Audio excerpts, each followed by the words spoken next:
Hello everyone and welcome again to psycho. Uttarakhand वन दरोगा के फुल लेंथ मॉक टेस्ट की वीडियो में आपका स्वागत है। ये इस सीरीज़ की थर्ड वीडियो है। इस वीडियो के माध्यम से हम साइंस के 100 MCQ को सॉल्व करेंगे, जिसमें सब कुछ कवर किया गया है, यानी physics, chemistry, biology, environment, ecology आदि सभी के 100 MCQ से मिला के इस वीडियो को बनाया गया है। आप इस वीडियो से अपने आप को परख सकते हैं कि आपकी तैयारी कैसे चल रही है। इस वीडियो का लेवल हार्ड रखा गया है। इससे पहले की दो वीडियो का लेवल इससे कम था, इसलिए इस वीडियो को हाई रखा गया है। इससे हार्ड पेपर आपके एग्ज़ाम में देखने के लिए नहीं मिलेगा। वीडियो के रूल पिछले वीडियो के जैसे ही हैं, यानी कि वीडियो को आपको एक बार में ही पूरा देखना है और देखते समय आपको पेन और पेपर लेके बैठना है। जो क्वेश्चन आपसे सॉल्व नहीं होंगे उनको अलग नोट करना है और जो गलत होंगे उनमें नेगेटिव मार्किंग करके लास्ट में अपना स्कोर बताना है। वीडियो को बनाने में बहुत मेहनत लगी है। वीडियो को बनाने में एटलीस्ट 2 से 3 दिन लग गए हैं। तो आप सभी से रिक्वेस्ट है कि यदि आपको वीडियो पसंद आए तो इस वीडियो को लाइक करें। यदि आपको ऐसी वीडियो और चाहिए तो हमारे चैनल को सब्सक्राइब कर सकते हैं और इस वीडियो को अपने दोस्त को शेयर करें और उनसे पूछें कि उनके इस वीडियो में कितने मार्क्स बढ़ रहे हैं। तो चलिए शुरू करते हैं इस वीडियो को बिना किसी देरी के। चलिए देखते हैं अपना पहला प्रश्न। अब यहाँ पर आपको वीडियो को पॉज करना है, प्रश्न को स्वयं से पढ़ना है। हिंदी मीडियम वाले हिंदी में पढ़ेंगे, इंग्लिश मीडियम वाले इंग्लिश मीडियम में पढ़ेंगे और अपने आप से उसका आंसर देना है। यदि आपने इसका आंसर गलत किया तो उसे गलत में लिख लें और स्किप किया है तो स्किप में लिख लें। और इस प्रकार आपको पूरी वीडियो देखनी है एक बार में और लास्ट में अपना स्कोर कमेंट के माध्यम से ज़रूर बताएं। तो क्वेश्चन है कि दो निकायों के बीच आकर्षण बल 1/9F है, तो इन दो निकायों के बीच की दूरी क्या होगी। ठीक है, तो आपको पता है कि दो निकायों के बीच लगने वाला बल F जो होता है उनके द्रव्यमान के गुणनफल के अनुक्रमानुपाती होता है, यानी डायरेक्टली प्रोपोर्शनल होता है उनके द्रव्यमान के। और उनके बीच की दूरी जो R है, यदि उनकी बीच की दूरी मान लें तो उनके बीच की दूरी के वर्ग के व्युत्क्रमानुपाती होती है। ठीक है, यानी कि F जो होता है 1/r² होता है। तो यहीं से हम इसको निकालेंगे।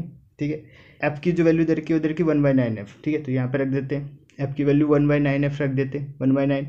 तो R की वैल्यू यहाँ से निकाल लेंगे r²। अब इसको पलट देंगे R की वैल्यू निकालने के, तो r² हो जाएगा 9। अब यहाँ से R की वैल्यू चाहिए हमें, तो ये उधर चल जाएगा, ये रूट बन जाएगा और 9 का रूट क्या होता है 3। ठीक, तो 3 आ गया हमारा आंसर, यानी 3 गुना। ठीक, 3 गुना हो जाएगा हमारा आंसर।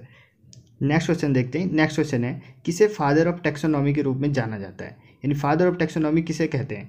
तो सबको पता है, ये तो कार्ल लिनियस है। कार्ल लिनियस को बोलते हैं फादर ऑफ टैक्सोनॉमी। ओके, इन्होंने जो वर्गीकरण किया था 2 भागों में बांटा था इन्होंने। ठीक है, और विटिकर जो थे, विटिकर ने कितने 5 भागों में बांटा था। ठीक, नेक्स्ट क्वेश्चन देखते हैं। नेक्स्ट क्वेश्चन है कि निम्नलिखित में से कौन सा विधान सत्य है। ठीक, तो इनमें से कौन सा सत्य है, तो देखते हैं, पढ़ के देखते हैं। पहला है कि घनत्व यानी डेंसिटी किसी पदार्थ की प्रति इकाई आयतन में निहित द्रव्यमान घनत्व कहलाता है। ठीक है, ये तो बिल्कुल ठीक बात है। ठीक, दूसरा है गतिज ऊर्जा, वह वस्तु में उपस्थित ऊर्जा का प्रकार है जो वह गति के अंतर्गत होता है, क्योंकि उस वस्तु के कण सतत गति कर रहे होते हैं, इसलिए पदार्थ में गतिज ऊर्जा होती है। ये भी सही, यानी गति के कारण जो ऊर्जा होती है उसे गतिज ऊर्जा बोलते हैं। तो दोनों ही सत्य है, इसका आंसर क्या हो गया, दोनों ही सत्य है। नेक्स्ट क्वेश्चन देखते हैं। नेक्स्ट क्वेश्चन है, डैश को एक अभिसारी दर्पण भी कहते हैं। ठीक है, कन्वर्जिंग मिरर भी कहते हैं। किसको कहते हैं कन्वर्जिंग मिरर, अवतल को बोलते हैं। तो अवतल को बोलते हैं कन्वर्जिंग मिरर। ठीक है, कन्वर्ज करता है क्योंकि रेज को कन्वर्ट करता है, इसलिए इसको कन्वर्जिंग या फिर अभिसारी दर्पण कहते हैं। नेक्स्ट क्वेश्चन देखते हैं। नेक्स्ट क्वेश्चन है कि 10 वोल्ट के विभवांतर वाले 2 बिंदुओं पर 30 कूलाम के आवेश को स्थानांतरित करने में कितना कार्य करना पड़ता है। ठीक है, तो आपको इसमें क्या करना पड़ेगा, विभवांतर का फॉर्मूला लगाना पड़ेगा। विभवांतर का फॉर्मूला क्या होता है, V = W/Q। और इसमें से हमें चाहिए क्या, W चाहिए, तो Q को इधर भेज देंगे। तो W = क्या हो गया, QV। Q दे रखा हमें 3, W दे रखा V दे रखा हमें 10, तो ये हो गया 30। ओके, 30 जूल हो गया, क्योंकि जूल होता है इसका मात्रक। ओके, नेक्स्ट क्वेश्चन देखते हैं। नेक्स्ट क्वेश्चन है कि पानी में घुलने पर निम्न में से कौन सा एसिड कम H+ आयन देता है। इनमें से कौन सा एसिड है जो कम H+ आयन देगा पानी में जब इसको हम घोलेंगे। तो इनमें से है CH3COOH। ठीक है, एसिडिक एसिड जो होता है वो पानी में घोलने पर कम, क्यों, क्योंकि अगर इन सब में देखें, चारों में देखें, तो सबसे वीक एसिड कौन है, CH3COOH है। एसिडिक एसिड सबसे वीक है, जो सबसे वीक होगा उसमें सबसे कम होगा H+ आयन। ओके, तो इसलिए सबसे कम देगा CH3। नेक्स्ट क्वेश्चन देखते हैं कि CaOH का वोल्टेज का सापेक्ष द्रव्यमान कितना है। ठीक है, रिलेटिव मास बताना है CaOH का, कैल्शियम हाइड्रोक्साइड का। ठीक, तो निकाल लेते हैं। कैल्शियम का होता है कितना 40।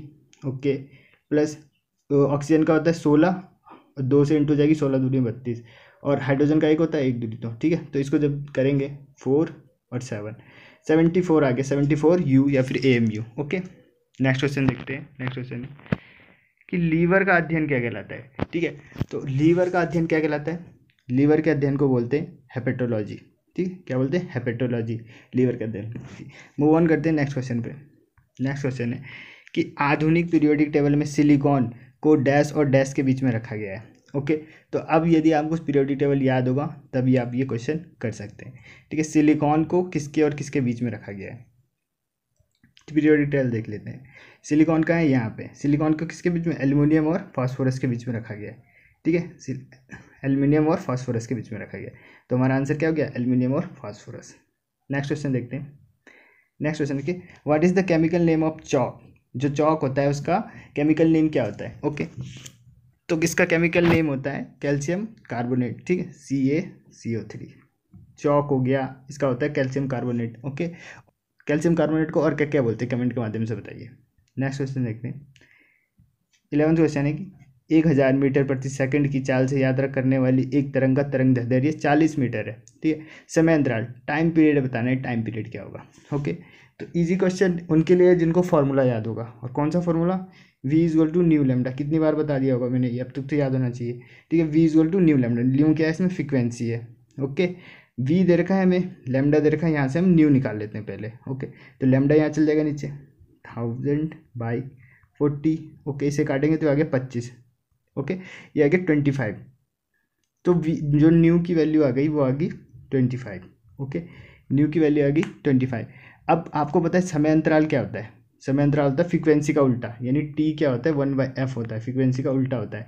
तो इसका 1/25 कर देंगे, 1/25, और 1/25 यानी 1/25 की वैल्यू कितनी होती है, अगर इसे 100 पॉइंट लगाएंगे, 0 बढ़ाएंगे तो काटेंगे, 0.04 आ गया इसका आंसर, 0.04 सेकंड आ गया इसका आंसर। ठीक है, मूव ऑन करते हैं नेक्स्ट क्वेश्चन पे। नेक्स्ट क्वेश्चन है गुरुत्वाकर्षण का सार्वभौमिक नियम पर लागू होता है, डैश पर लागू होता है। ठीक है, इनमें से किस पर लागू होगा गुरुत्वाकर्षण का।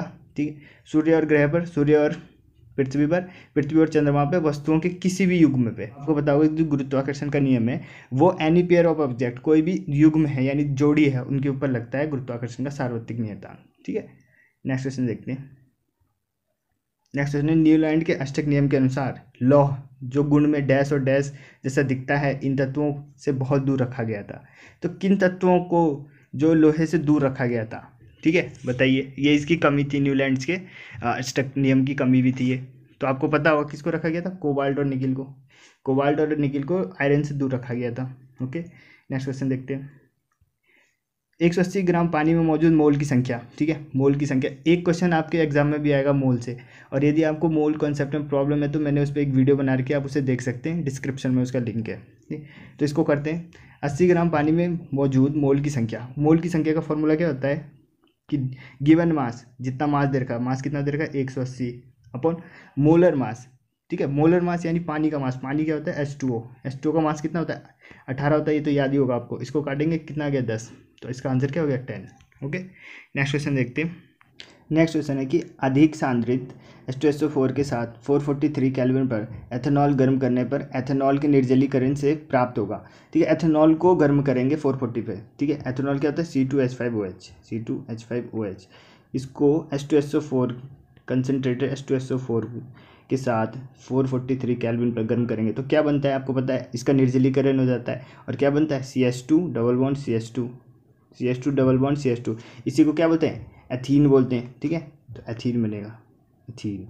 ओके, नेक्स्ट क्वेश्चन देखते हैं। नेक्स्ट क्वेश्चन है कि कैलिबर स्मिथ ने जीवों को डैश जगत में वर्गीकृत किया था। ओके, तो कितने में किया था इन्होंने किया था 8 में। ओके, 8 में। कहीं कहीं पे आपको 7 भी मिलेगा, ठीक, कहीं कहीं पे आपको 7 भी मिलेगा। ठीक है, तो 7 और 8 में से जो भी मिलेगा आपको उस पर टिक मार देना है। ठीक है, 7-8 में किया था इन्होंने। ओके, और मैं आपको बता देता हूँ और बाकी भी बता देता हूँ। 2 में किसने किया था, लीनियस ने किया था, अभी हमने पीछे डिस्कस किया। ओके, 3 में किसने किया था, हैक्कल ने किया था, अर्नेस्ट हैक्कल ने। ठीक है, और 4 में किसने किया था, कोपलैंड ने किया था। 4 में कोपलैंड ने किया था, मतलब 4 भागों में। ओके, और 5 में किसने किया था, ये तो पता ही होगा, जो हम यूज भी करते हैं, विटिकर ने। ठीक है, RH विटिकर ने 5 में किया था। 6 भागों में किसने बांटा था, 6 भागों में था ग्रे एंड डूलिटल ने। ओके, 6 भागों में बांटा था ग्रे और डूलिटल ने। तो ये आपको याद होने चाहिए किसने कितने भागों में बांटा था। ओके, तो इसका आंसर क्या हो गया 8 भागों में बांटा था। नेक्स्ट क्वेश्चन देखते हैं। नेक्स्ट क्वेश्चन है निम्न में से कौन विद्युत धारा के ताप प्रवाह पर आधारित होता है। तो heat effect of electric current पे इनमें से कौन आधारित होता है? विद्युत हीटर होता है। इजी क्वेश्चन, ठीक है। विद्युत हीटर क्या हीट प्रोड्यूस करता है इलेक्ट्रिक करंट से, ठीक है। तो ये हो गया विद्युत हीटर। नेक्स्ट क्वेश्चन देखते हैं कि किडनी स्टोन से बने होते हैं, किडनी स्टोन को क्या बोलते हैं केमिकली? ओके, ये भी बहुत इजी क्वेश्चन है, जिसने पढ़ा होगा उसके लिए। लेकिन तो कैल्शियम ऑक्जेलेट बोलते हैं किडनी स्टोन को। ओके, यदि मैं आपसे कैल्शियम ऑक्जेलेट का फॉर्मूला पूछूं तो वो क्या होता है? कैल्शियम CaC2O4, ठीक है। ये होता है कैल्शियम ऑक्जेलेट का formula, CaC2O4। Okay, move on करते हैं नेक्स्ट क्वेश्चन पे। नेक्स्ट क्वेश्चन है कि निम्नलिखित से किसमें चांदी नहीं होता? इनमें से कौन सा अलॉय है जिसमें चांदी नहीं होता? तो किसमें नहीं होता? जर्मन सिल्वर में चांदी नहीं होता, ठीक है। जर्मन सिल्वर अगर हम देखें किस से मिलकर बना होता है? कॉपर से मिलकर बना होता है, जिंक से मिलकर बना होता है, निकिल से मिलकर बना होता है, ठीक है। ये होता है, लेकिन इसमें सिल्वर नहीं होता। इसका नाम है जर्मन सिल्वर, लेकिन इसमें सिल्वर नहीं होगा। ओके, नेक्स्ट क्वेश्चन देखते हैं। नेक्स्ट क्वेश्चन है कि टिड्डे, तितली, बिच्छू और झींगा ये सभी किस फाइलम के उदाहरण है? ओके, तो ये सभी किस फाइलम के उदाहरण है? टिड्डे, तितली। इनमें आपको पता है कि सबके पैर कैसे हैं? जुड़े हुए हैं। और जुड़े हुए पैर वाले जीवों को क्या कहते हैं? आर्थ्रोपोडा कहते हैं। तो इसका आंसर क्या हो गया? आर्थ्रोपोडा। ये सभी आर्थ्रोपोडा, ठीक। नेक्स्ट क्वेश्चन है, और बहुत बढ़िया क्वेश्चन है, बहुत सारे बच्चे बेहोश हो जाएंगे इस क्वेश्चन को पढ़ के। क्वेश्चन है कि मानक ताप और दाब पर 7.5 ग्राम और 5.6 लीटर आयतन लेती है, यह कौन सी गैस है? ठीक है, इसमें से ये दे रखा है CNO का ये परमाणु भार दे रखा है, तो हमें पता करना है, ठीक है। तो अब देखते हैं इसको कैसे निकालेंगे। यह है मोल कॉन्सेप्ट पर आधारित प्रश्न, ठीक है। तो आपको पता होना चाहिए कि 1 मोल गैस 22.4 लीटर गैस आयतन ऑक्यूपाई करता है, ठीक है। 22.4 लीटर आयतन ऑक्यूपाई करता है 1 मोल, ठीक है। तो यहाँ पे कितना दे रखा है? 5.6 लीटर दे रखा है। तो देखिए इसको कैसे कैसे सॉल्व करेंगे। 22.4 लीटर इज इक्वल टू कितना है? 1 मोल, ठीक। तो यहाँ से हमें 5.6 का निकालना है। 5.6 लीटर में कितने मोल होंगे, ठीक। इसको नीचे भेज देते हैं, तो 1 लीटर का आ जाएगा 1/22.4। हमें निकालना है 5.6, इसकी इंटू कर देंगे इससे 5.6, ठीक है। जब इसको सॉल्व करेंगे तो इसे सॉल्व करके आएगा आपका 0.25 मोल। 0.25 मोल होगा 5.6 लीटर आयतन में। ओके, अब देखते हैं। अब आपको मोल का पता है क्या होता है? Mole number is equal to given mass by molar mass. तो मोल हमें पता चल गया 0.25 है। ओके, गिवन मास भी दे रखा है 7.5, और मोलर मास यही तो फाइंड करना है, यही तो निकालना है हमें। तो मोलर मास यहाँ पे लिख देते हैं, मोलर मास। अब मोलर इसको इधर भेजेंगे, इसको नीचे भेज देंगे। ओके, तो 7.5 अपॉन 0.25, इसको जब काटेंगे सॉल्व करेंगे तो ये आ जाएगा कट के 25 या 50 30 आ गया। अब 30 आ गया मोलर द्रव्यमान 30। अब इनमें से देखते हैं 30 किसका होता है। पहला देखते हैं ऑप्शन NO का, ठीक है। नाइट्रोजन कितना होता है? 14, 16 का कितना होता है? और ऑक्सीजन का होता है 16, तो ये हो गया 30। तो पहला ये हमारा करेक्ट हो गया, तो इसका आंसर क्या हो गया? NO। ओके, अब समझ गए होंगे इस क्वेश्चन को। नेक्स्ट क्वेश्चन देखते हैं। नेक्स्ट क्वेश्चन है कि एक वस्तु का द्रव्यमान 85 kg और वेग 60 मीटर प्रति सेकेंड है, वस्तु का संवेग ज्ञात कीजिए, ठीक है। आसान क्वेश्चन है।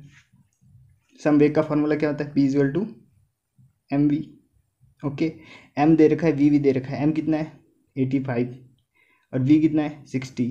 इसको सॉल्व करते हैं। 0 आ गया, 6 × 30, 0 आ गया 3, 6 48 और 3 51। ओके, 5100, तो ऑप्शन नंबर बी में ही 5100 kg मीटर प्रति सेकेंड, इसका वो हो गया मात्रक, ठीक है। kg मीटर प्रति सेकेंड, ओके, इसका मात्रक हो गया 5100। नेक्स्ट क्वेश्चन देखते हैं। नेक्स्ट क्वेश्चन है कि एक पिंड द्वारा किया गया कार्य निम्नलिखित में से किस पर निर्भर नहीं करता है, ठीक है। यहाँ पे नहीं होगा, ओके। तो नहीं करता, इनमें से किस पे नहीं करता किया गया कार्य? आपको कार्य का फॉर्मूला पता होगा तो आप कर लेंगे इजीली। W = Fs, ठीक। यानी फोर्स पे करेगा, डिस्प्लेसमेंट पे करेगा। तो अब देख लेते हैं इनके अलावा और क्या है। वस्तु के प्रारंभिक वेग का कोई डिस्कस हुआ है? नहीं हुआ है, तो इस पे नहीं करेगा। विस्थापन पे करेगा? बिल्कुल करेगा। बल पे करेगा। बल और विस्थापन के बीच बना कौन? और अगर इसको आगे करके लिखे Fs cos थीटा, ये होता है ना पूरा W = Fs cos थीटा। तो बल और विस्थापन के बीच बना कौन? cos थीटा पे भी कर रहा है। तो हमारा आंसर क्या हो गया? वस्तु के प्रारंभिक वेग पे। ओके, नेक्स्ट क्वेश्चन देखते हैं। अदिति 800 मीटर के एक वृत्ताकार पथ पर दौड़कर 50 सेकंड में आरंभिक बिंदु पर पहुंच जाती है। औसत वेग की गणना कीजिए, ठीक है। वेग, वेलोसिटी। ओके, वेलोसिटी निकालते हैं। वेलोसिटी यानी कि डिस्प्लेसमेंट बाय टाइम। अब डिस्प्लेसमेंट, वो एक वृत्ताकार मार्ग पे घूम रही है, यहाँ से शुरू किया और घूम के यहीं आ गई। डिस्प्लेसमेंट क्या हुआ? 0 बाई समथिंग 0, तो इसका आंसर हो गया 0 हो गया आंसर।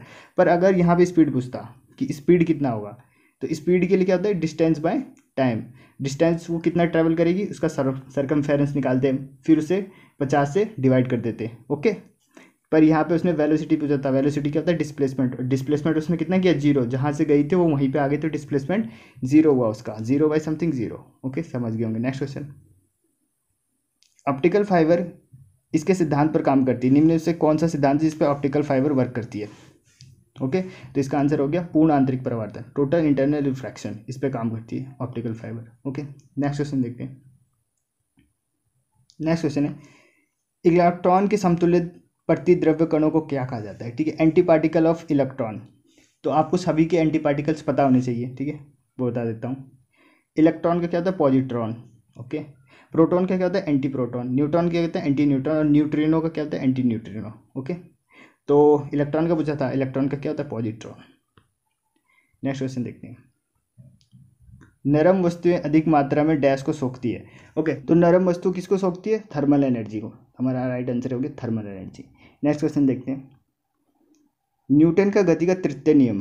ठीक है, इनमें से न्यूटन का गति का तीसरा नियम क्या है? ओके, बल के प्रभाव की जानकारी प्रदान करता है। ओके, दूसरा ऑप्शन है, दो परस्पर प्रभाव डालने वाली वस्तुओं के बीच लागू बलों के बीच संबंध का वर्णन करता है। ये जड़त्व का नियम भी कहते हैं इसको, ये भी संवेग के संरक्षण का नियम भी कहते हैं। ओके, जड़त्व का नियम किसको बोलते हैं? पहले वाले को। संवेग संरक्षण का नियम दूसरे वाले से निकल के आता है। ओके, और दो परस्पर प्रभाव डालने वाली वस्तुओं के बीच लागू होने वाले बल का हाथ, इसके बीच बल आता है। देखिए, क्रिया प्रतिक्रिया का जो नियम है वो ये थर्ड लॉ, यानी F = -F। ठीक है, दो बल लग रहे हैं, यानी एक ने किसी पे बल लगाया तो वो भी उसी पे उतना ही बल लगाएगा, लेकिन अपोजिट बल लगाएगा। ओके, तो यही है दो परस्पर प्रभाव डालने वाली वस्तु पे भी लगने वाला बल। नेक्स्ट क्वेश्चन देखते हैं, कि बैक्टीरिया द्वारा होने वाला रोग निम्नलिखित में से कौन सा है? तो निम्न में से कौन सा है जो बैक्टीरिया द्वारा होता है? ओके, तो अगर इसमें हम देखें तो जो टाइफाइड है, टाइफाइड जो है वो बैक्टीरिया द्वारा होता है। बाकी सारे किससे होते हैं? वायरस से होते हैं। एक बार देख लेते हैं, जो वायरस से होते हैं, वायरस से हो गया मम्स हो गया, फ्लुएंजा हो गया, ठीक है, रेबीज़ हो गया, हर्पीज़ हो गया। ओके, ये सब आप देख सकते हैं, पोलियो वगैरह, एड्स हो गया, ये सारे वायरस से होते हैं। स्मॉल पॉक्स बैक्टीरिया से देखते हैं, ये सब आपको याद होने चाहिए। निमोनिया हो गया, टिटनेस हो गया, कोलेरा, डिप्थेरिया, सिफिलिस, प्लेग, ये सब हो गया। देखिए, टाइफाइड, यही था हमारे ऑप्शन में, टाइफाइड, ये सब बैक्टीरिया से होता है। ठीक है, तो इसका राइट आंसर क्या था? बैक्टीरिया, वो टाइफाइड। नेक्स्ट क्वेश्चन देखते हैं, जैविक रूप से अपघटित नहीं होने वाला पदार्थ निम्नलिखित से कौन सा है? जो जैविक रूप से, यानी बायोलॉजिकल डिग्रेडेबल सब्सटेंस नहीं है इनमें से। देखिए, लकड़ी तो हो जाएगा, कॉटन भी हो जाएगा, पेपर भी हो जाएगा, लेकिन टिन नहीं होगा। टिन क्या है? एक धातु, ये कैसे गल जाएगा? मतलब नहीं हो सकता ये। नेक्स्ट क्वेश्चन देखते हैं, कि तत्व के पास अपनी बाहरी कक्षा में 7 इलेक्ट्रॉन है, तत्व M में इसकी बाहरी कक्षा में 4 इलेक्ट्रॉन है। K और M तत्वों के परमाणुओं के बीच किस तरह का बॉन्ड बनाया जाएगा और उनमें बने यौगिक का सूत्र क्या होगा? ओके, तो देखिए, K के पास कितने 7 इलेक्ट्रॉन है बाहर में। ओके, और M के पास है 4। ठीक है, तो यानी इसको कितने चाहिए? 1 चाहिए, और इसके पास है 4, तो ये 4 ना तो दे सकता है और ना ही ले सकता है। तो 4 है, तो ऐसे भी ये क्या बनाएगा? सहसंयोजी बॉन्ड बनाएगा। ठीक है, कोवैलेंट बॉन्ड बनाएगा। तो हम इसमें से वैलेंट बॉल है उसको तो काट ही देते हैं, कोवैलेंट बनाएगा, और कोवैलेंट तो ऑप्शन नंबर डी में ही है। ठीक है, और इसको सॉल्व करते हैं तो 4 है, तो ये मान लेते हैं M है, ये 4, तो 1 2 3 और 4, इसके साथ 4 जुड़ेंगे जिसके पास एक, जिनको एक एक चाहिए, तो ये N वाला एक यहाँ जुड़ जाएगा, N वाला यहाँ जुड़ जाएगा, एक N वाला यहाँ जुड़ जाएगा, एक N वाला यहाँ जुड़ जाएगा। ओके, ये जुड़ जाएगा, ये बना लेगा। और आपको बताऊँ ये यौगिक कौन सा होगा? यौगिक भी बता सकते हैं आप। ठीक है, 4 किसका होता है? कार्बन को मान सकते थे आप, कार्बन के लास्ट में 4 होता है, और एक किसमें? क्लोरीन को मान सकते थे। तो क्या बनता? CCl4 बन जाता, CCl4 फॉर्मूला, यानी कि पहला जो क्या था K और M4, KM4 बन जाता है आपका फॉर्मूला, KM4, ये है D में। ठीक है, KM4 तो इसका फॉर्मूला हो जाएगा, और बॉन्ड कैसे बनेगा? कोवैलेंट बॉन्ड बनेगा। ठीक है, नेक्स्ट क्वेश्चन देखते हैं। क्वेश्चन है कि निम्नलिखित में से कौन सा क्षार क्रिस्टलीकरण में पानी नहीं रहता? तो इनमें से किस में क्रिस्टलीकरण में पानी नहीं रहता, यानी वाटर के मॉलिक्यूल नहीं रहते? तो ये क्वेश्चन आपसे तभी होगा जब आपको सारे फॉर्मूले होंगे। वॉशिंग सोडा का फॉर्मूला क्या होता है? Na2CO3.10H2O, और ये जो लास्ट में जो H2O है ना, इसी को बोलते हैं वाटर के मॉलिक्यूल्स, यही क्रिस्टल बनाता है। ठीक है, तो इसमें तो है। ओके, जिप्सम का फॉर्मूला कहता है CaSO4.2H2O, तो जिप्सम में भी है .2H2O। ओके, ब्लू पेट्रोल का फॉर्मूला क्या होता है? CuSO4.5H2O। ठीक है, ब्लू पेट्रोल का फॉर्मूला कितना है, CuSO4.5H2O। तो इसमें भी है। अब बचा बेकिंग सोडा, ठीक है। तो बेकिंग सोडा का फॉर्मूला क्या होता है, NaHCO3। इसमें कोई वाटर का पार्टिकल्स या मॉलिक्यूल्स नहीं है, तो क्रिस्टल नहीं बनाएगा ये। तो हमारा आंसर हो गया बेकिंग सोडा। ओके, और मैं आपको पेट्रोल से बता देता हूँ, इनके नाम आते हैं ब्लू पेट्रोल, किसे बोलते हैं, वाइट, रेड, ठीक है। तो ब्लू तो हो गया CuSO4.5H2O, ओके, 5H2O। और वाइट पेट्रोल हो गया ZnSO4.7H2O, ये हो गया वाइट। ग्रीन पेट्रोल क्या होता है, ग्रीन पेट्रोल होता है FeSO4.7H2O, ठीक है। ये हो गया ग्रीन पेट्रोल। ZnSO4.7H2O हो गया वाइट, और FeSO4.7H2O हो गया आपका ग्रीन। और एक होता है रेड पेट्रोल, रेड पेट्रोल उसका होता है CO, कोबाल्ट, COSO4.7H2O, ठीक है। ये हो गया आपका रेड पेट्रोल, ठीक है। ये हो गया आपका रेड पेट्रोल। तो ये सारे पेट्रोल आपको याद होने चाहिए, ठीक है। नेक्स्ट क्वेश्चन देखते हैं। नेक्स्ट क्वेश्चन है कि डैश में एक और दूसरी ओर जाने पर तत्व के संयोजी इलेक्ट्रॉन में वृद्धि होती है। तो किस में हम एक ओर से दूसरी ओर जाएं तो संयोजी नहीं, वैलेंसी इलेक्ट्रॉन में वृद्धि होगी, ठीक। आपको पहले वाली वीडियो में भी बता रखा है मैंने, ठीक। अगर ग्रुप में हम ऊपर से नीचे जाते हैं, ग्रुप में अगर हम ऊपर से नीचे जाते हैं तो वैलेंस इलेक्ट्रॉन तो सब में सेम ही होता है। यानी बाहर अगर एक है किसी, इसमें तो पहले वाले में एक एक एक, सब में एक ही होगा। तो इसका तो एलिमिनेट कर सकते हैं हम, ग्रुप को तो एलिमिनेट कर सकते हैं ऐसा। तो क्या बचा होगा, पीरियड होगा। पीरियड में होता है ना कि जब इधर से लेफ्ट टू राइट जाते हैं तो जो संयोजी इलेक्ट्रॉन, वैलेंसी इलेक्ट्रॉन बढ़ते रहते हैं, ठीक है। तो हमारा आंसर क्या हो गया, आवर्त यानी पीरियड। नेक्स्ट क्वेश्चन देखते हैं। ये देखिए, आपको ये भी याद होना चाहिए कि किधर जाने पे क्या बढ़ता है, किधर जाने पे क्या बढ़ता है। नेक्स्ट क्वेश्चन देखते हैं। आइसोब्यूटेन का आणविक सूत्र है, आइसोब्यूटेन का आणविक सूत्र है C4H10, ओके। आइसोब्यूटेन को क्या बोलते हैं, C4H10। नेक्स्ट क्वेश्चन देखते हैं। क्वेश्चन है कि इनमें से कौन सा एक असंतृप्त यौगिक है, असंतृप्त, अनसेचुरेटेड। सैचुरेटेड, अनसेचुरेटेड आपको बता रखा है मैंने बहुत अच्छे से। सैचुरेटेड यानी सिंगल बॉन्ड, अनसेचुरेटेड यानी डबल या ट्रिपल बॉन्ड। तो ये सिंगल बॉन्ड, ये भी सिंगल बॉन्ड, ये भी सिंगल बॉन्ड, इसमें है ट्रिपल बॉन्ड, तो ये हो गया अनसेचुरेटेड, ओके। नेक्स्ट क्वेश्चन देखते हैं। हीमोफीलिया क्या है, ठीक है। हीमोफीलिया के बारे में मैंने आपको पहले बता रखा है। हीमोफीलिया क्या है, यह एक रोग है जो रक्त का थक्का करने वाले कारकों के लिए जिम्मेदार जीन की अनुपस्थिति के कारण होता है, ठीक है। यह एक रोग है जिससे अतिरिक्त हीमोग्लोबिन का उत्पादन होता है। यह एक ऐसा रोग है जिससे सफ़ेद रक्त कोशिकाएं कैंसर बन, और यह एक ऐसा रोग है विटामिन की कमी, विटामिन के कमी के कारण होता है। नहीं, तो ये क्या, हीमोफीलिया आपको बताया था मैंने। हीमोफीलिया एक जेनेटिक बीमारी होती है जिसमें रक्त का थक्का नहीं बनता है, ठीक है। तो इसका आंसर क्या हो गया, ए। ये एक जेनेटिक बीमारी जिसमें ब्लड क्लॉटिंग नहीं होता है। नेक्स्ट क्वेश्चन देखते हैं। यानी कि निम्नलिखित में से किसे वोल्टिक सेल कहते हैं, ठीक है। वोल्टिक सेल किसको बोलते हैं, गैल्वेनिक सेल को ही बोलते हैं वोल्टिक सेल, ठीक है। आपको ये भी याद होना चाहिए एनोड किसका बनता है, कैथोड किसका बनता है। तो वोल्टिक सेल में जो एनोड होता है जिंक का बनता है, कैथोड किसका बनता है, कॉपर का बनता है, ठीक है। ZnSO4 और CuSO4 के इलेक्ट्रोलाइसिस सॉल्यूशन होते हैं इसमें, ओके। नेक्स्ट क्वेश्चन देखते हैं। एक पास्कल बराबर क्या होता है, ठीक है।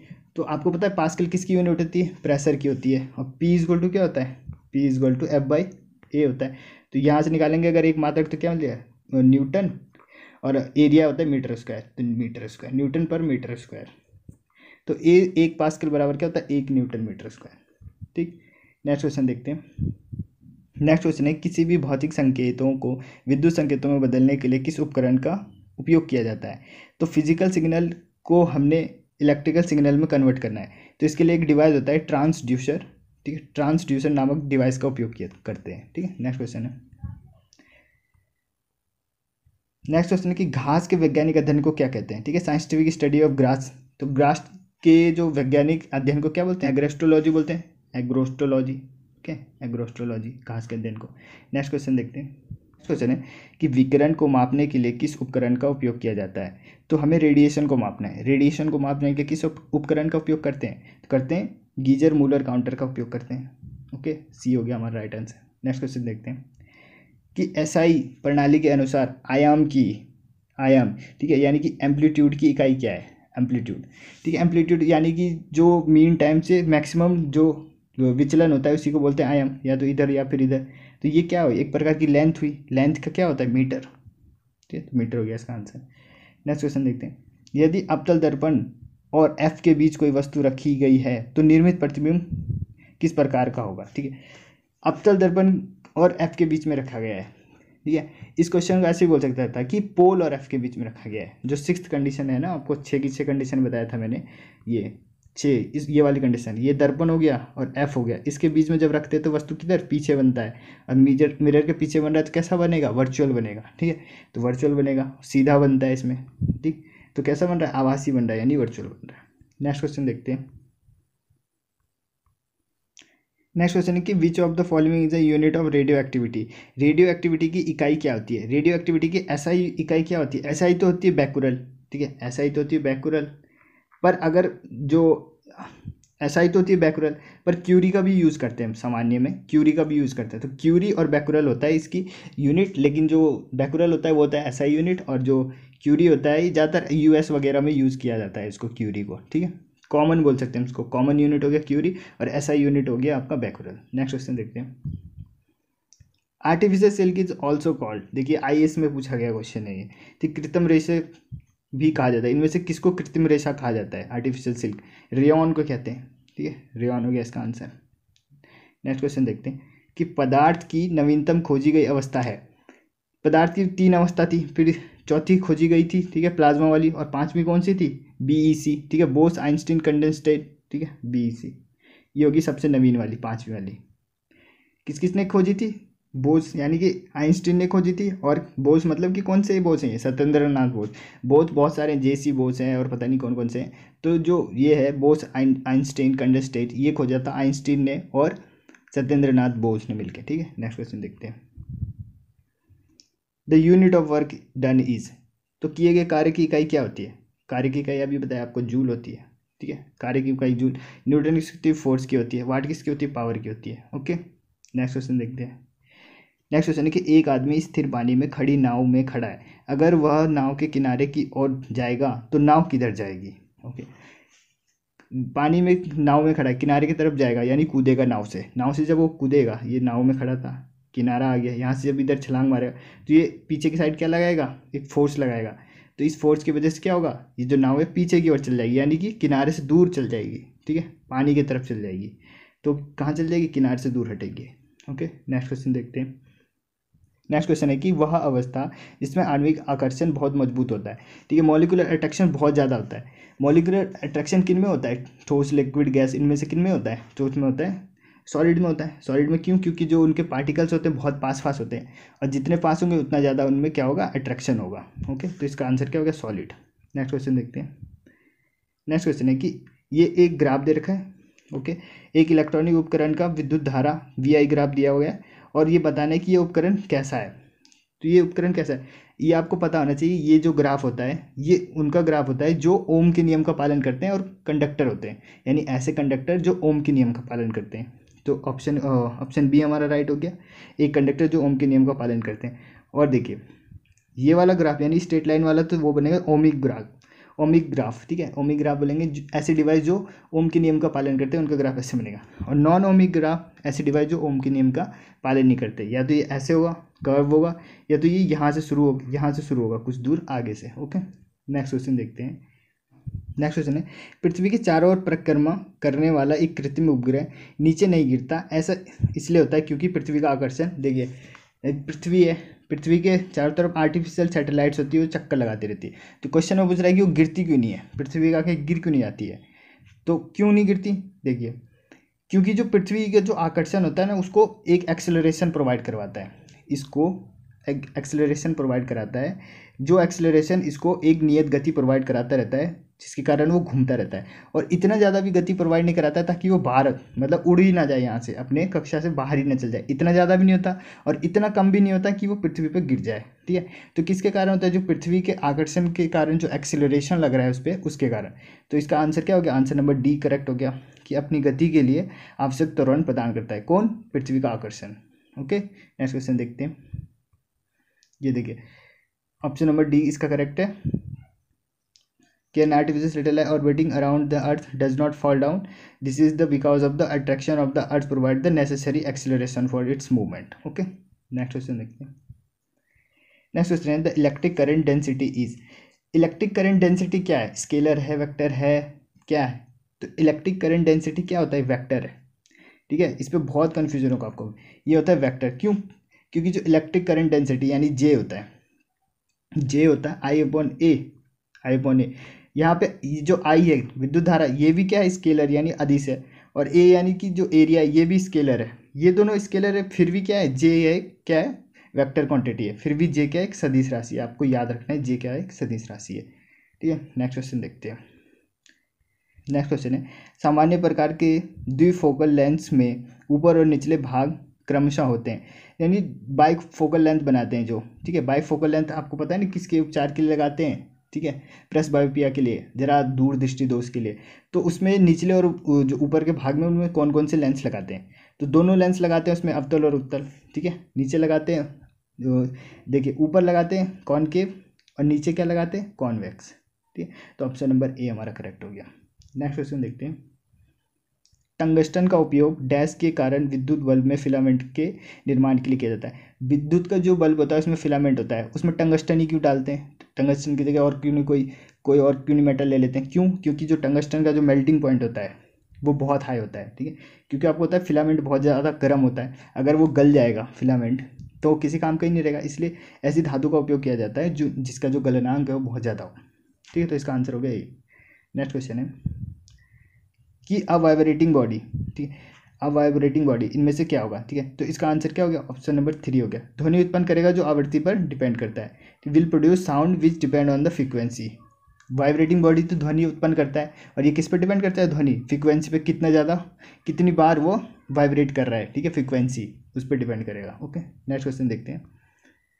नेक्स्ट क्वेश्चन है कि जब तांबे या निकिल जैसी धातु से बने सामान्य या आभूषण को सॉल्ट ऑफ गोल्ड के घोल में रखा जाता है तो सोने की पतली परत, यानी कि इसमें है कि जो आर्टिफिशियल जो आभूषण होते हैं ना, ज्वेलरी जो असली सोने के नहीं, तो इस पर जो सोने का रंग चढ़ाया जाता है वो किस प्रोसेस के थ्रू चढ़ाया जाता है, तो आपको पता होगा इलेक्ट्रोलाइसिस यानी इलेक्ट्रोप्लेटिंग बोलते हैं उसको, इलेक्ट्रोप्लेटिंग प्लेटिंग बोलते हैं। अब इलेक्ट्रोप्लेटिंग है नहीं ऑप्शन में, ऑप्शन देख लेते हैं। तो ऑप्शन नंबर सी में देखिए, passing an electric current, electric current से क्या चढ़ाते हैं उस पर, जो गोल्ड की जो होती है पतली सी परत चढ़ाते हैं, इसी प्रोसेस को क्या बोलते हैं, इलेक्ट्रोप्लेटिंग बोलते हैं। तो ऑप्शन नंबर सी हो गया। नेक्स्ट क्वेश्चन देखते हैं।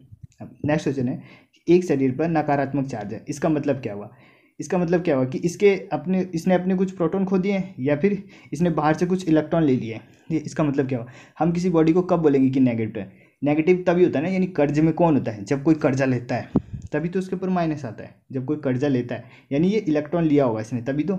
इसीलिए तो जो मेटल होते हैं, मेटल के ऊपर क्या होता है, Na+ हो गया, Na+ क्यों, क्योंकि ये इलेक्ट्रॉन देता है, और जो नॉन मेटल होते हैं उन पर माइनस होता है, क्यों, क्योंकि वो इलेक्ट्रॉन लेते हैं, ठीक है, इलेक्ट्रॉन लेते हैं इसलिए।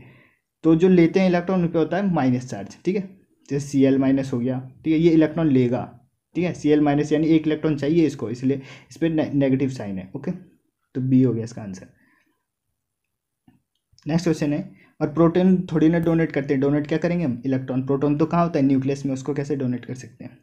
निम्नलिखित में से किस धातु का उपयोग नाव बनाने के लिए किया जाता है, क्योंकि यह समुद्र के पानी से नहीं गलती। ओके, तो इनमें से किसका उपयोग किया जाता है, तो टाइटेनियम का किया जाता है। ओके, टाइटेनियम का उपयोग किया जाता है, और ये बहुत महंगी धातु होती है, ठीक है, ये गलती नहीं है, पानी के समुद्री पानी कैसा होता है, सॉल्टी पानी होता है, तो उसका कोरोजन हो सकता है, ठीक है, तो इसलिए वहाँ पे क्या टाइटेनियम के बनाए जाते हैं। नेक्स्ट क्वेश्चन देखते हैं। नेक्स्ट क्वेश्चन है कि गैस का रिसाव पता लगाने में मदद करने के लिए निम्न में से कौन सा एक महक एजेंट एलपीजी सिलेंडर में भरा जाता है, यानी एलपीजी सिलेंडर से जब गैस निकलती है तो एक महक सी आती है, वो किस गैस की महक होती है। अब आप ऑप्शन में ढूंढ रहेंगे वो आपको मिल ही नहीं रहा होगा, ठीक है, इथाइल मरकैप्टन ढूंढ रहेंगे लेकिन है ही नहीं वो ऑप्शन में, ठीक, क्योंकि उसका दूसरा नाम दे रखा है यहाँ पे, दूसरा नाम क्या है उसका, एथेन थियोल उसका दूसरा नाम होता है, एथेन थियोल उसका दूसरा नाम, इसी को बोलते हैं ethyl mercaptan. Okay, next question देखते हैं। कॉन्टैक्ट लेंस किससे बने होते हैं, कॉन्टैक्ट लेंस जो होते हैं ना, देखिए मैं आपको फोटो दिखा देता हूँ, ये जो फोटो है, ये जो लेंस है जो आंखों में लगाते हैं कॉन्टैक्ट लेंस, ये किस चीज़ के बने होते हैं, तो ये बनते हैं पीवीसी के, पॉलीविनाइल क्लोराइड के बने होते हैं, ठीक है, पॉलीविनाइल क्लोराइड के बने होते हैं। नेक्स्ट क्वेश्चन देखते हैं। सितारों का रंग किसका संकेत है, किसको इंडिकेट करता है, सितारों का जो कलर होता है वो करता है उसके टेम्परेचर को, कि उसका टेम्परेचर कितना है, ठीक है, और अगर उसको बोले कि चमक, जो चमकता है वो किससे होता है, तो दूरी की वजह से होता है, चमकता दूरी की वजह से, क्यों, क्योंकि जो उसका अपवर्तन होता है लेयर में, वायुमंडल की विभिन्न लेयरों से जितना ज़्यादा दूर होगा उतना ज़्यादा उसमें अपवर्तन होगा, ठीक है, तो चमकता है अपवर्तन की वजह से, और जबकि जो उसका कलर होता है ठीक है, वो होता है टेम्परेचर की वजह से। नेक्स्ट क्वेश्चन देखते हैं कि एक आदमी द्वारा ज़मीन पर डाला गया दबाव सबसे अधिक तब होगा जब वह, ठीक है, ज़मीन पर लेट जाएगा या एक पैर की उंगली पर खड़ा होगा। जब ज़मीन पर दोनों पैर सपाट के साथ खड़ा होगा। उपरोक्त सभी एक ही जवाब देंगे, ठीक है। तो इसका आंसर क्या होगा, जब वो एक उंगली पर खड़ा हो जाएगा। ऐसा क्यों होगा, क्योंकि आपको पता है कि जो पी इज इक्वल टू, यानी प्रेशर इज इक्वल टू क्या होता है, एफ बाई ए होता है। अब यहाँ देखिए जो प्रेशर है, दबाव है जो, वो किसके इनडायरेक्टली प्रोपोर्शनल है, ए के, एरिया के। यानी एरिया जितना कम होगा उतना ज़्यादा प्रेशर पड़ेगा, एरिया जितना कम होगा उतना ज़्यादा प्रेशर पड़ेगा, ठीक है।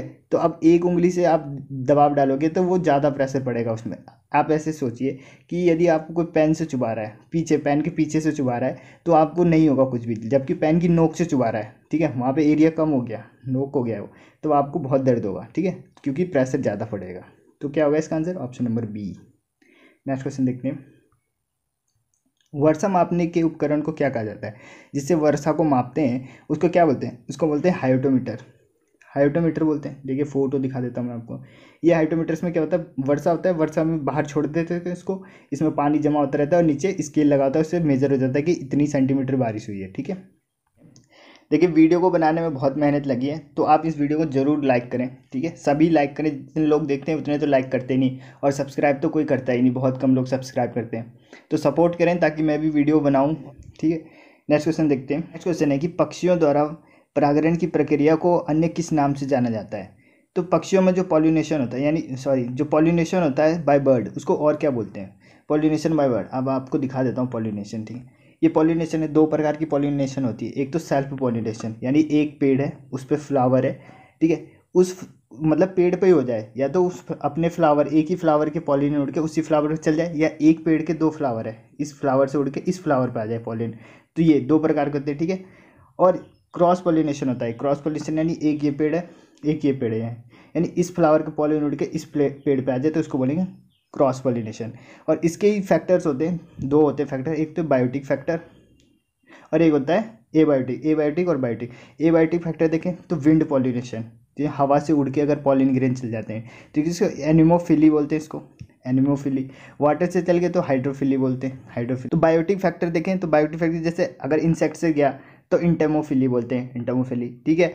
और ऐसे ही अगर बर्ड से गया, बर्ड यानी बर्ड को क्या बोलते हैं, ऑर्निथो बोलते हैं ना, ऑर्निथोलॉजी आपने पढ़ा हुआ, तो बर्ड का क्या हो गया, ऑर्निथोफिली, ऑर्निथोफिली, ये हो गया हमारा आंसर। तो जो बर्ड से जा रहा है उसको क्या बोलते हैं, ऑर्निथोफिली, ऑर्निथोफिली, ठीक। नेक्स्ट क्वेश्चन देखते हैं, निम्नलिखित में कौन सा खाना पकाने के बर्तन के लिए गैर चिपक कोटिंग के रूप में उपयोग किया जाता है। यानी इनमें से किसका उपयोग किया जाता है, नॉन स्टिकिंग जो बर्तन होते हैं ना, जिसमें चिपकते नहीं है खाना, तो किससे बनाया जाता है, कौन सा पॉलीमर होता है, तो वो होता है टेफ्लॉन, ठीक है, टेफ्लॉन के बने होते हैं पॉलीमर, ठीक है। नेक्स्ट क्वेश्चन देखते हैं, ये 12th का क्वेश्चन है। नेक्स्ट क्वेश्चन है कि कोशिकीय श्वसन के दौरान जारी ऊर्जा को डैश में संग्रहित किया जाता है।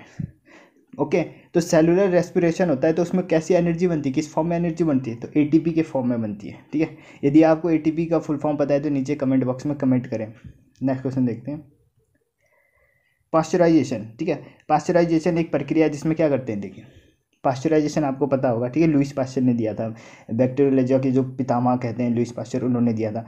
यानी कि गर्म करते हैं हम किसी लिक्विड को और उसमें बैक्टीरिया को मारते हैं। अब ये दो प्रकार के होते हैं पास्चराइजेशन, ठीक है। तो पास्चराइजेशन दो प्रकार की होती है, एक होता है LTHT, ठीक है, यानी low temperature high time, low temperature high time.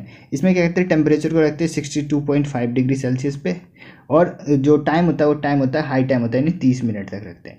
यानी किसी जैसे दूध लिया हमने, दूध को गर्म करना है, तो दूध का पास्चराइजेशन करना है, तो उसमें क्या करेंगे 62.5 डिग्री सेल्सियस पे उसको 30 मिनट के लिए पास्चराइजेशन करेंगे, तो उसके सारे बैक्टीरिया मर जाएंगे, ठीक है। तो ये हो गया LTHT, ओके, ठीक है। और दूसरा टाइप होता है इसका आपका, ये होता है HTST, यानी high temperature short time. Temperature को हाई रखेंगे, कितना रखते हैं 72 डिग्री सेल्सियस, और कितने टाइम के लिए रखेंगे, 15 सेकंड के लिए, केवल 15 सेकंड के लिए। तो हाई टेम्परेचर शॉर्ट टाइम, ये दो प्रकार के पास्चराइजेशन होते हैं। तो हमारा ऑप्शन क्या सही हो गया, पहले दूध को निश्चित तापमान पर गर्म करते हैं, फिर उसको ठंडा करते हैं, ऑप्शन नंबर सी, ठीक। 8 घंटे तक नहीं करते हैं, 24 घंटे तक नहीं करते हैं, ठीक है। नेक्स्ट क्वेश्चन है, corpus luteum is a mass cell of found in, ठीक है। कॉर्पस ल्यूटियम, देखिए कॉर्पस ल्यूटियम की एक ग्लैंड होती है जो टेम्परेरी ग्लैंड बोलते हैं, ठीक है। ऐसा भी क्वेश्चन आ सकता है कि इनमें से कौन सा टेम्परेरी ग्लैंड होता है, तो उसमें आपका ऑप्शन होता है कॉर्पस ल्यूटियम, तो आप सही कर सकते थे उसको। इसमें होता क्या है, प्रेगनेंसी के दौरान, यानी प्रेगनेंसी जब शुरू होती है उसके 3 मंथ तक, शुरू के 3 मंथ तक जो प्रेग्नेंट लेडी होता है उसमें क्या होता है, कॉर्पस ल्यूटियम की ग्लैंड पाई जाती है। तो कॉर्पस ल्यूटियम क्या काम करता है, 3 महीने तक प्रोजेस्टेरॉन को सीक्रेट करता है। प्रोजेस्टेरॉन जो सेक्स हार्मोन होता है फीमेल्स में, उसको सीक्रेट करता है, ओके। फिर जैसे 3 मंथ बाद क्या होता है, प्लेसेंटा डेवलप्ड हो जाता है फुल। तो अब ये काम बोलता है कि प्लेसेंटा मैं करूँगा, तुम रहने दो, मतलब कि जो कॉर्पस ल्यूटियम है इसका काम यहाँ पे खत्म हो जाता है और ये गायब हो जाता है। तो इसीलिए इसको टेम्परेरी ग्लैंड बोलते हैं, ओके। और ये होता क्या है, अंडाशय में, ओवरी में होता है, ओवरी में पाया जाता है ये, ठीक है। टेम्परेरी ग्लैंड होता है, ठीक है। तो यही है, देखिए ऐसा क्वेश्चन आता है, मानव शरीर में एक टेम्परेरी अंतःस्रावी ग्रंथि कौन सी है, तो कॉर्पस ल्यूटियम होता है, ठीक है। प्रेगनेंसी के दौरान 3 मंथ के अंदर जो प्रोजेस्टेरॉन सीक्रेट करती है, उसके बाद क्या होता है, प्लेसेंटा का पूर्ण डेवलपमेंट हो जाता है, उसके बाद प्लेसेंटा इससे वो काम ले लेता है कि मैं करूँगा, और कॉर्पस ल्यूटियम का अस्तित्व क्या होता है, खत्म हो जाता है, ठीक। नेक्स्ट क्वेश्चन देखते हैं। नेक्स्ट क्वेश्चन कि निम्न में से कौन thermal effect of electric current को शो करेगा। Thermal effect of electric current अभी पीछे भी डिस्कस किया हमने। इसमें क्या होगा कि इलेक्ट्रिक करंट की वजह से हीट एनर्जी प्रोड्यूस होगी। तो इनमें से किस में होगा, इलेक्ट्रिक हीटर में होता है, हीट आती है उसमें।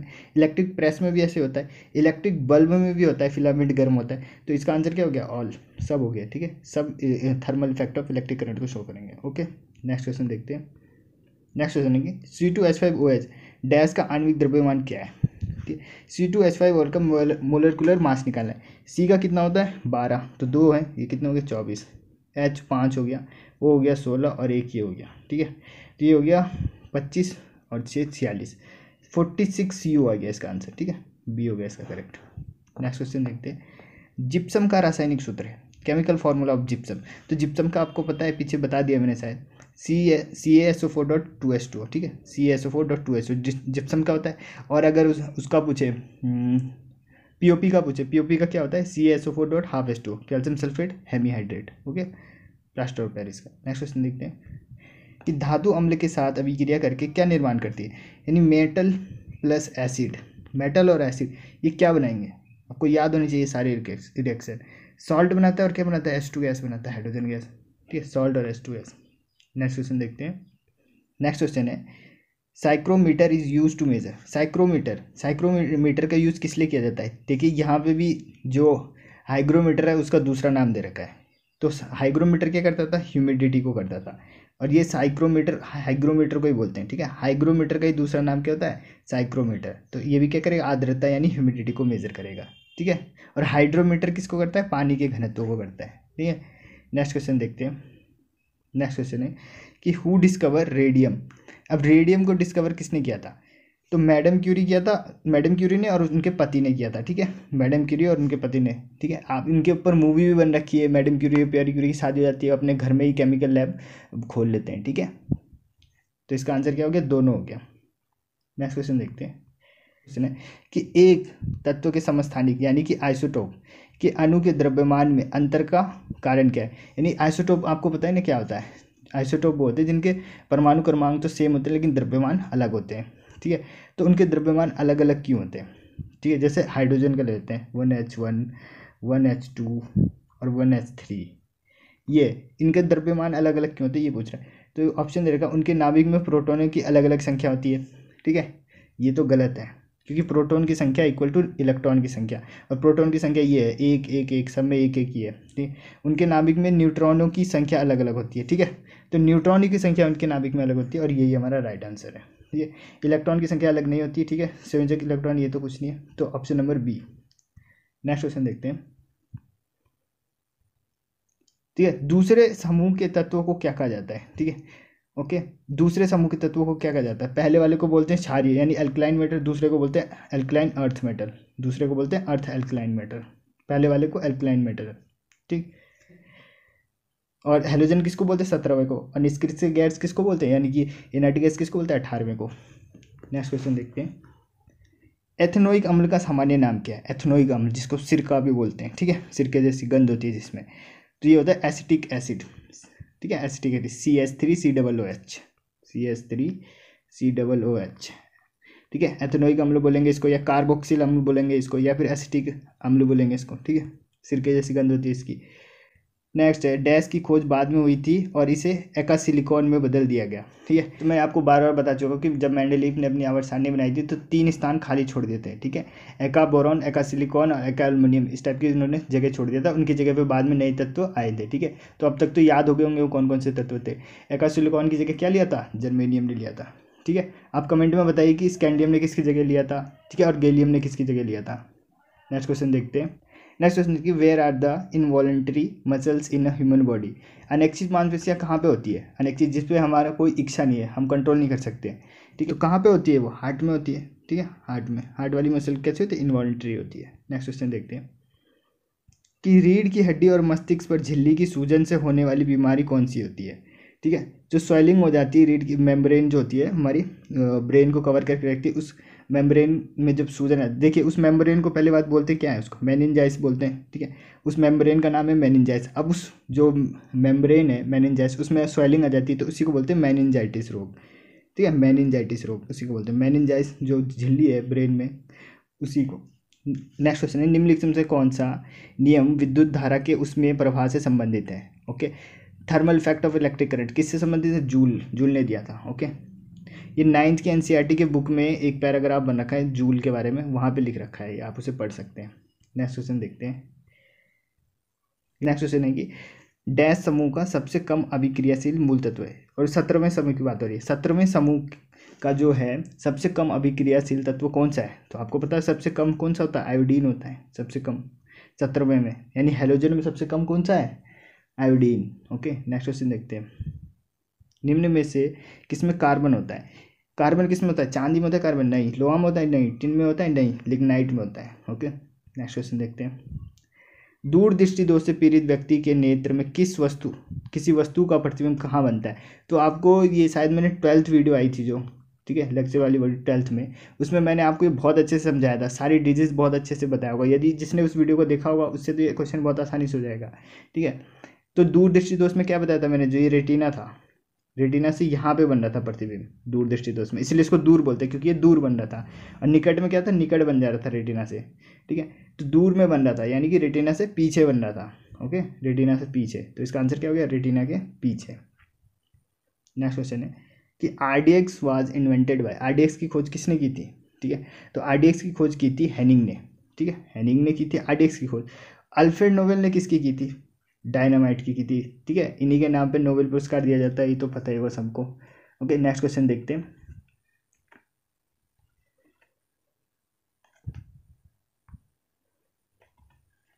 नेक्स्ट क्वेश्चन है कि डैश का रासायनिक नाम कैल्शियम सल्फेट हेमीहाइड्रेट है, तो ये शायद मैंने पीछे बता दिया, ठीक।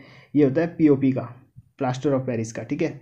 CaSO4 dot half H2O, half लगता है इसलिए हेमीहाइड्रेट हो गया, ठीक है। डाईहाइड्रेट किसका होता है, जिप्सम का, क्योंकि उसमें 2 होते हैं, dot 2H2O, okay. Next question देखते हैं। नेक्स्ट क्वेश्चन है कि ब्रह्मांड में किन्हीं 2 निकायों के बीच गुरुत्वाकर्षण बल डैश पर निर्भर नहीं करता है, ओके।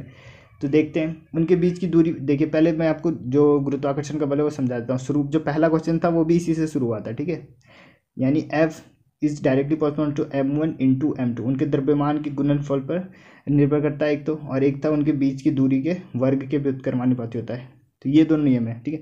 तो उनके बीच की दूरी पर कर रहा है, ठीक है, कर रहा है। CA की गुरुत्वाकर्षण स्थिरांक, जब ये हटाएंगे हम यहाँ से प्रपोर्शन का साइन हटाते तो गुरुत्वाकर्षण स्थिरांक आता है, यानी कैपिटल G आता है, तो कैपिटल G पे भी करेगा। उनके द्रव्यमान के योग पे करेगा, योग की कहीं पे बात ही नहीं हुई। तो हमारा आंसर तो ये हो गया कि योग पर नहीं करेगा, गुणनफल पर तो करेगा, दूरी पे भी करेगा, स्थिरांक पे भी करेगा। उनके जो द्रव्यमान का योग है ऐसा कुछ नहीं होता। तो ये हो गया हमारा राइट आंसर। नेक्स्ट क्वेश्चन है कि ट्रांजिस्टर बनाने के लिए अक्सर उपयोग किए जाने वाले 2 तत्व कौन है। ट्रांजिस्टर बनाने के लिए कौन से 2 तत्व उपयोग किए जाते हैं, सिलिकॉन और जर्मेनियम, ठीक है, सिलिकॉन और जर्मेनियम, ओके। नेक्स्ट क्वेश्चन है कि इलेक्ट्रिक सर्किट में धारा नियंत्रक का प्रयोग प्रायः डैश को परिवर्तित करने के लिए किया जाता है। देखिए इलेक्ट्रिक सर्किट में जो इलेक्ट्रिक करंट को कंट्रोल करने के लिए क्या लगाया जाता है, उसके लिए लगाया जाता है रियोस्टर लगाया जाता है, ठीक है, करंट को कंट्रोल, इसी को बोलते हैं करंट कंट्रोलर, रियोस्टर को। और रियोस्टर एक प्रकार का क्या होता है, प्रतिरोध होता है। रियोस्टर एक प्रकार का प्रतिरोध होता है। तो इलेक्ट्रिक सर्किट में धारा नियंत्रण का प्रयोग क्या प्रतिरोध को परिवर्तित करने के लिए किया जाता है, प्रतिरोध होगा इसका आंसर, ठीक है। यानी रेजिस्टेंस। इसके लिए लगाते क्या है, रियोस्टर। रियोस्टर का काम होता है ये, रियोस्टर को बोलते हैं current controller. Okay, next question है, ये देखिए एक्सप्लेनेशन है, ये एक्सप्लेनेशन आप इसे पढ़ सकते हैं। नेक्स्ट क्वेश्चन देखते हैं, निम्न में से कौन सा स्थिति समय संबंध का समीकरण है, यानी कि पोजीशन और टाइम का रिलेशन कौन दिखाता है। ठीक है, ऐसे क्वेश्चन भी मैं हर वीडियो में ले रहा हूँ। ठीक है, तो देखिए पहला वाला इक्वेशन क्या था, पहला वाला इक्वेशन था आपका वेलोसिटी टाइम में, पहला वाला था वेलोसिटी टाइम में। दूसरा वाला क्या था, पोजीशन और टाइम में, जो ये क्वेश्चन पूछा जा रहा है। दूसरा वाला यानी S equal to U T plus half A T square, इसका आंसर तो हो गया। और तीसरा वाला क्या था, पोजीशन और वेलोसिटी में, यानी V square equal to U square plus 2s। तो पहला वाला वी टी यानी वेलोसिटी टाइम, दूसरा वाला पोजीशन टाइम, तीसरा वाला पोजीशन और वेलोसिटी। ठीक है, नेक्स्ट क्वेश्चन देखते हैं कि किसी प्रतिरोध के माध्यम से प्रवाहित होने वाली धारा डैश के व्युत्क्रमानुपाती होती है। ठीक है, ओम का नियम लगा देते हैं, R equal to V upon I. अब ये धारा जो है, धारा को इधर ले जाते हैं, I equal to V upon R हो गया। तो किसके व्युत्क्रमानुपाती, किसके उल्टा दिख रहा है यहाँ पे, तो रेजिस्टेंस के यानी रेजिस्टेंस बढ़ेगा तो धारा क्या घटेगी, और रेजिस्टेंस घटेगा उसके धारा बढ़ेगी। तो इसके व्युत्क्रमानुपाती है, यानी रेजिस्टेंस हो गया हमारा आंसर, प्रतिरोध हो गया आंसर। नेक्स्ट क्वेश्चन देखते हैं, नेक्स्ट क्वेश्चन है कि एक कार पर्वतीय मार्ग से 0.8 सेकंड में पहाड़ी रास्ते से ज़मीन पर गिरती है। ओके, मान लीजिए कि जो जी है, स्मॉल जी का मान है 10 मीटर प्रति सेकंड स्क्वायर। ज़मीन से टकराने के दौरान इसकी गति क्या होगी। ओके, तो मैंने आपको एक चीज़ बताया था अपनी पिछली वीडियो में कि जब हम नीचे से ऊपर फेंकते हैं किसी चीज़ को, नीचे से ऊपर फेंकते हैं तो इस टाइम v 0 होता है, और जब ऊपर से नीचे किसी चीज़ को गिराते हैं तब क्या होता है, उस टाइम u 0 होता है। ठीक है, u 0 होता है। तो चलिए लगाते हैं इसको, समीकरण लगाते हैं इसमें। तो इसमें लगाते हैं हम एक्सीलरेशन का फॉर्मूला, a इक्वल टू क्या होता है, final velocity v minus you by T, final velocity minus initial velocity by time. ठीक है, इसमें a दे रखा है, टाइम भी दे रखा है, v हमें पता करना है, और u क्या होगा, u क्या होगा, 0 होगा। मैंने अभी को बताया ना, ऊपर से अब कोई वस्तु नीचे गिरी तो उसमें u 0 ले लीजिए, तो ये तो हो गया 0। ठीक है, v की वैल्यू हमें फाइंड करनी है, तो a को t को यहाँ पे देंगे, और a है 10, t है 0.8, तो इसको इंटू करेंगे तो पॉइंट इधर आ जाएगा 8 मीटर पर सेकेंड, इसका आंसर आ गया। ठीक है, नेक्स्ट क्वेश्चन देखते हैं, CO का सापेक्ष द्रव्यमान है, रिलेटिव मास ऑफ CO। ठीक है, तो CO का निकालते हैं हम, कार्बन मोनोऑक्साइड का, कार्बन का होता है 12 और ऑक्सीजन का होता है 16, तो कितने में 8 2 28। ओके, नेक्स्ट क्वेश्चन देखते हैं, मानव नेत्र के रेटिना पर बना प्रतिबिंब कैसा होता है। जो रेटिना पर जो प्रतिबिंब बनता है आँख पर, वो कैसा होता है, रियल और उल्टा होता है। ठीक है, वास्तविक और उल्टा, आवासी। ठीक है, आवासी आपको ट्रिक बताया था मैंने। ठीक है, तो वास्तविक और उल्टा होता है। नेक्स्ट क्वेश्चन देखते हैं, स्टारफिश डैश समूह से संबंधित है। अब स्टारफिश किससे होता है, इकाइनोडर्मिटा से होता है। इकाइनोडर्मिटा जो इसका ग्रुप होता है, इकाइनोडर्मिटा ग्रुप से संबंधित होता है, स्टारफिश का एग्जाम्पल है। ओके, नेक्स्ट क्वेश्चन देखते हैं, निम्न में से कौन सा मूल तत्व क्षार धातुओं के वर्ग में से नहीं है। ओके, क्षार धातुएं अभी बताई मैंने आपको। ठीक है, क्षार धातु कौन सी, जो फर्स्ट ग्रुप थे एल्काली मेटल्स, फर्स्ट वाले ग्रुप में, फर्स्ट वाला ग्रुप अब यदि आपको याद होगा तो आप कर सकते हैं इसको। ठीक है, देखते हैं फर्स्ट ग्रुप, ये है फर्स्ट ग्रुप। ठीक है, lithium, sodium, potassium, rubidium, caesium, ये वाला। ठीक है, फ्रांसियम। तो फर्स्ट वाले ग्रुप में देखते हैं कौन सा है, रुबिडियम है। ठीक है, पोटेशियम है, सोडियम, लेकिन कैल्शियम नहीं है। कैल्शियम कहाँ है, एल्काली अर्थ मेटल में, दूसरे वाले ग्रुप में। ये देखिए कैल्शियम यहाँ पे है, तो हमारा आंसर क्या हो गया, कैल्शियम। नेक्स्ट क्वेश्चन देखते हैं, नेक्स्ट क्वेश्चन है कि एक प्रकार का परमाणु इसमें पाया जाता है। ठीक है, a single type of atom is found in, single type का जैसे O हो गया, ठीक है, H हो गया, ये सिंगल टाइप के एटम होते हैं। तो किसमें पाया जाता है, ये होता है तत्व में, प्राकृतिक तत्व में। आंसर क्या हो गया, प्राकृतिक तत्व। जैसे ऑक्सीजन हो गया, और ये 2 लग गया तो क्या बन गया, ये मॉलिक्यूल बन गया, इसका अणु बन गया। और ये सिंगल रहेगा तो क्या बनेंगे, इसे एटम बनेगा। और यही क्या होता है, एलिमेंट बोलते हैं इसको, O को एलिमेंट बोलेंगे। ठीक है, तो एलिमेंट हो गया इसका, नेचुरल एलिमेंट। नेक्स्ट क्वेश्चन देखते हैं कि निम्नलिखित में से कौन सा नकारात्मक रूप से चार्ज किया गया है। ठीक है, आपको पता होना चाहिए रेडिएशन के बाद 3 प्रकार की वेव्स निकलती है, अल्फा, बीटा, गामा। ठीक, अल्फा क्या होती है, पॉजिटिव, बीटा क्या होती है, नेगेटिव, और गामा क्या होता है, न्यूट्रल, कोई भी चार्ज नहीं होता है। ठीक, और अल्फा को क्या बोलते हैं, हीलियम न्यूक्लियस भी बोलते हैं, कि +2 चार्ज होता है इस पर। ओके, तो ये आपको बताना चाहिए। तो नेगेटिव चार्ज पूछ रहा है, नेगेटिव चार्ज क्या होता है, बीटा। ओके, नेक्स्ट क्वेश्चन देखते हैं। सो थैंक यू गाइस, ये थे आज के हमारे 100 क्वेश्चन। आप सभी को, सभी एक भी ऐसा ना हो जो अपने मार्क कमेंट ना करें, आपको सभी को कमेंट करने हैं आपके कितने मार्क्स बन रहे हैं, और वीडियो को सभी ने लाइक करना है। ठीक है, सभी इस वीडियो को लाइक करें, और अगर आपने चैनल को सब्सक्राइब नहीं किया तो चैनल को सब्सक्राइब करें, और वीडियो को ज़्यादा से ज़्यादा शेयर करें, ताकि मैं भी मोटिवेटेड हूँ और आपके लिए जल्दी से जल्दी वीडियो लाता रहूँ। तो ठीक है, चलिए मिलते हैं अगली वीडियो में। जय हिंद।